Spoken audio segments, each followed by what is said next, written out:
मंदिर यज्ञोपवीत का अधिकार केवल कुछ लोगों तक सीमित है, अन्य को है नहीं। तो हमें इस रूढ़ि को तोड़ना है। जो समाज में ये भेदभाव विभाजन उत्पन्न किया जा रहा है उसको तोड़ना है। ये एक प्रकार का प्रतीक है हमारा, समझ रहे ना, ये केवल प्रतीक है। हम मंदिर में जाए ना जाए उससे कोई अंतर नहीं पड़ता, लेकिन यदि ये कहा जा रहा है कि उनको मंदिर में जाने का, प्रवेश करने का अधिकार नहीं है, तो हम बिल्कुल सामूहिक रूप से जाएंगे और मंदिर में प्रवेश करेंगे। या तो आप कह दीजिए कि आपका निजी घर है, निजी अड्डा है जिसमें किसी बाहरी को प्रवेश की अनुमति नहीं है, आपका निजी है तो ताला लगाइए, अपने घर रखिए। लेकिन वो मंदिर समाज के लिए यदि सार्वजनिक है, सार्वजनिक रूप से लोग जा रहे हैं, तो फिर सारे लोग जाएंगे। फिर आप ये भेदभाव नहीं बना सकते।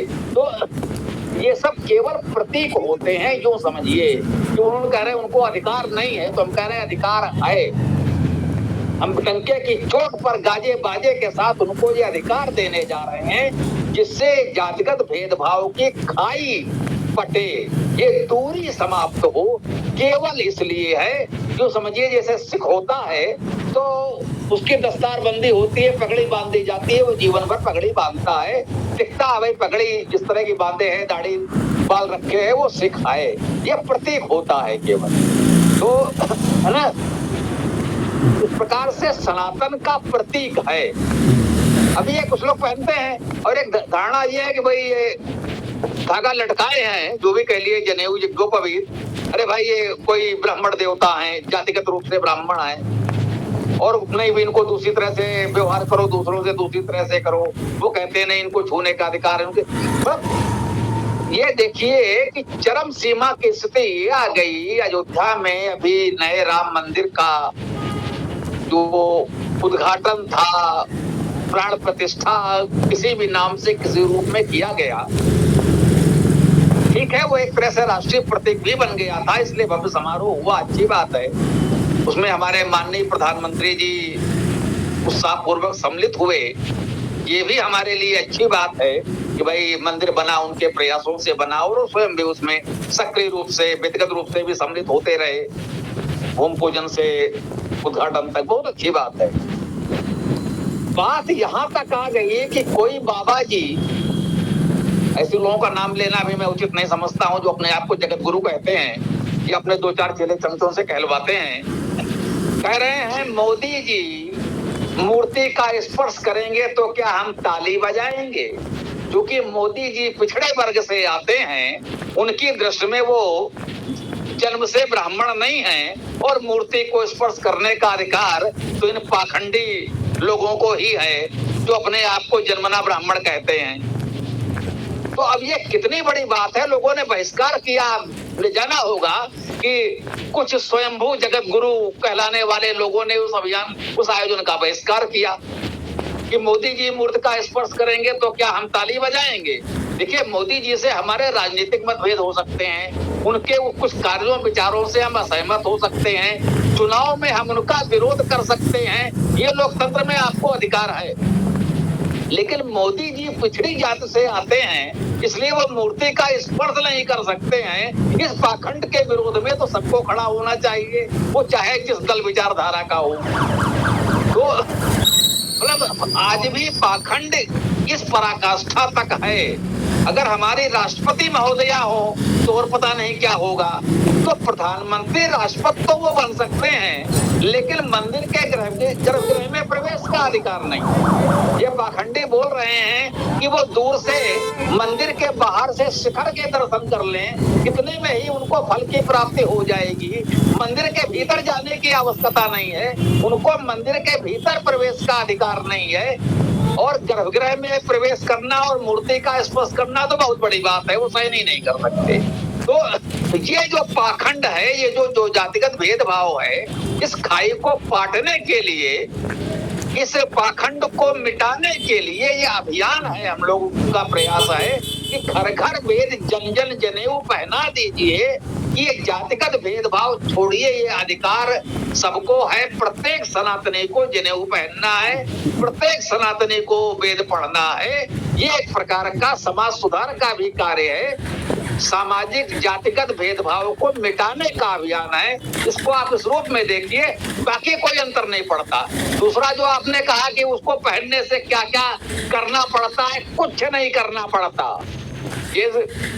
जैसे एक ईसाई क्रॉस पहन लेता है, उसे क्रॉस पहनने के अलावा कुछ नहीं करना होता।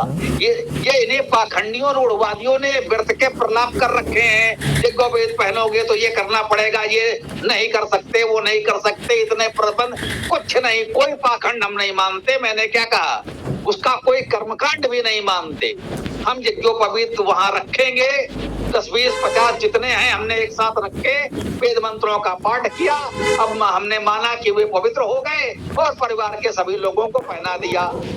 स्त्री पुरुष बच्चे जो भी हैं सबको पहना दिया। आप सब यज्ञोपवीतधारी वैदिक हो गए, आपके पास वेद भी है, आपके घर में वेद स्थापना हो गई, आपने यज्ञोपवीत धारण कर लिया। तो हम उन्हीं वस्तुओं में जाने की बात कर रहे हैं जो उपेक्षित वंचित लोग हैं, जिनको अधिकारों से वंचित किया जा रहा है। उनको हमें वेद से यज्ञोपवीत से जोड़कर उन्हें एक प्रकार का सम्मान भी देना है। और जो जातिगत भेदभाव की बात कर रहे हैं, उनको इस प्रकार से रचनात्मक उत्तर देना है। उनसे तर्क वितर्क करने से कोई लाभ नहीं। तो ये हमारा एक रचनात्मक प्रयास है, उनको सकारात्मक उत्तर देने के लिए, रचनात्मक उत्तर देने के लिए। जी स्वामी जी, आपने बहुत ही अच्छे से हमको समझाया। पहले तो बस मुझे यही लगता था कि जनेऊ धारण करना, पता नहीं क्या क्या हमें वो पालन करना पड़ता है, जैसा कि हमने सुना है। जितना भी अंधविश्वास, अब वो तो हर क्षेत्र में फैला था। जैसा कि आपने बताया, रूढ़िवादी लोगों ने अपने अपने मंतव्य लोगों को दिए और उनसे कठिनता से पालन कराने के लिए भी कहा, ये सारी चीजें। लेकिन स्वामी जी, एक प्रार्थना करना चाहता हूँ। आपको काफी समय से मतलब बोलते हुए कष्ट भी हो रहा है, मैं देख रहा हूँ। कृपया कर आप थोड़ा जल ग्रहण कर लीजिए।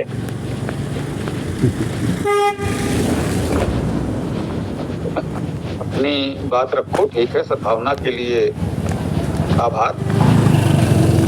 मुख्य विषय को हमें यही समझना है, जो लोग भी व्यर्थ के नियम समझाने का प्रयास करें, यज्ञोपवीत धारण करने का ये विधि विधान है, ऐसा पाखंडी बुलाओ। जी, हमें पंडित नहीं कह रहा हूँ, पाखंडी बुलाओ। तो पंडित होता तो फिर इस तरह की बातें नहीं करता। जो जाना था सब पंडित था। पंडित उसे कहते हैं जो कुछ जानता हो।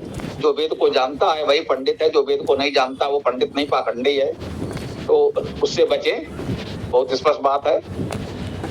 तो जो भी इस तरह कहता है कि यज्ञोपवीत धारण करने के लिए ऐसा कोई कर्मकांड होना चाहिए, पाखंडी को बुला के कराना चाहिए, या यज्ञोपवीत धारण करने वाले को इन नियमों का पालन करना चाहिए, उससे इतना पूछो कि बउआ इस वेद में कहाँ लिखा है, मुझे दिखा दे। और यदि वेद में नहीं दिखा सकता है तो अपनी बकवास बंद रखे, अपना मुंह न खोले।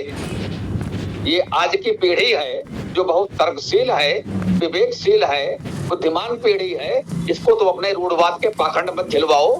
ये लोग तुम्हें उचित उत्तर देने में समर्थ हैं। ये आपकी जो नई पीढ़ी है वो आप अपनी तर्कशीलता से उनको उत्तर देने में समर्थ हैं। उनसे इतना कह दे कि यदि आप धर्म को मानते हैं तो वेद में दिखा दे, या फिर किसी तर्क से समझा दे, तो हम तुम्हारी बात सुने, वरना निकल लो। उनको उनकी भाषा में उत्तर दो तो बात समझ में आ जाती है।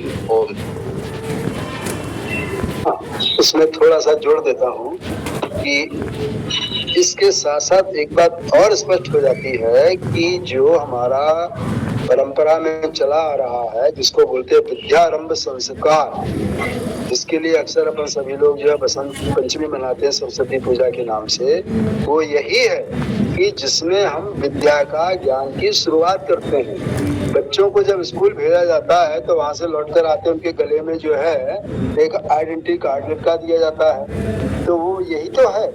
पहले जो था गुरुकुल